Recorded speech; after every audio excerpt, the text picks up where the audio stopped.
Maiksi lang yung question ko. Ayun, pwede kayo mag-holding hands habang sinasagot niyo yung question. Galing sasagot niyo kanina yung yung tanong ko. Sir, sabi mo kanina yung parang taong gusto mo maging part ng future mo, parang mukhang malapit na. Sabi mo, di ba? Parang malapit na feeling mo. Diretsuhan na. Si Francine ba yun? Opo. Wow! Ang bilis! Bakit mo nasabi sir, na mukhang malapit na?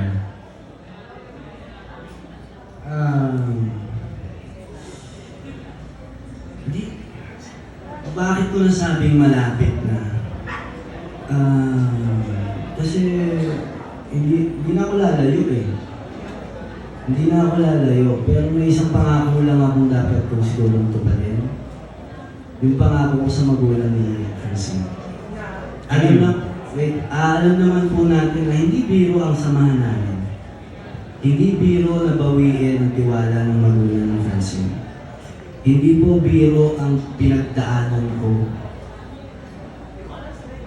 na makaabot ulit dito sa nanahawakan ko yung kamay ng Francine. Hindi po biro. At yun ang goal ko na gusto ko na maramdaman nila dito na safe yung nagdala sa akin.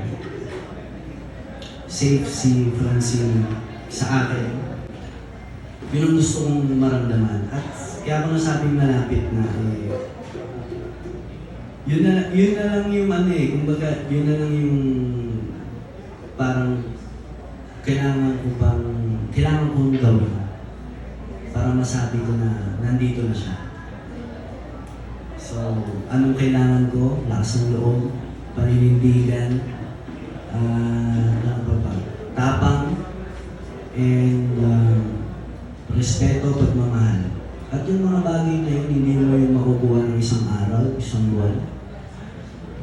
Kasi malaking pogi points kapag kakampi ko magulang eh. Malaking pogi points kapag mahal ako ng magulang. So yun ang plano ko talaga. Yun po.